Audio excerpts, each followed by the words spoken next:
There are few presentations that are more effective than one that presents a vulnerable meal, and that key word being vulnerable. It activates those instincts within a bass to take advantage of that struggling prey. This tumbling for bass method not only works in natural rivers, but we can mimic this in lakes and reservoirs as well. Essentially, we are trying to present a lure that appears to be a crayfish that became dislodged and is getting bounced helplessly in the current. Well, let's take a look underwater at a jig rig tumbling through the gravel in a small stream. You can get a really good idea of what we are trying to do here.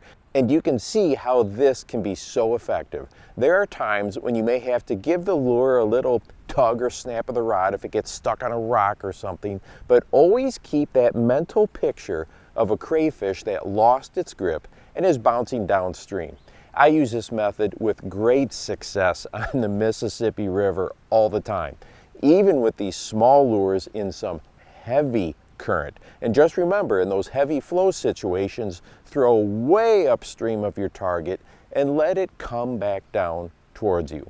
But what about lakes and reservoirs? Well, first, try to find an area where water moves if possible. Now, this likely will be from wind or boat wakes. I have had days on Kentucky Lake when those huge barges go by and throw those monstrous wakes, and we just sit and wait until those waves smash the shoreline. We toss our lures up there and the bass hammer them. The crayfish get dislodged when those waves slosh around. This is a perfect situation for lure tumbling, but a sustained wind on the shoreline is also a great place to fish this. Now, I like to take a small stick bait, but many different lures will work, and either use a split shot up the line or a worm weight pegged with two bobber stops. The key is to keep a real short leader. We want that lure to stay close to the bottom. And on the retrieve, pop the rod on a slack line. This popping action will mimic a dislodged craw.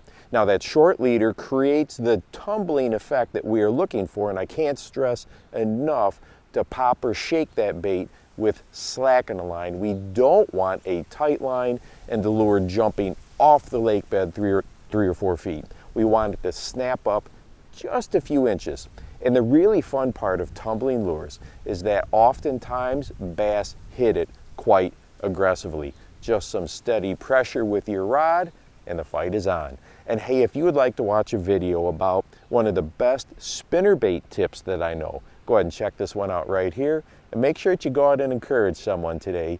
You never know how you might just change their life. For the Bass Fishing Life, I'm your host, Steve Rogers.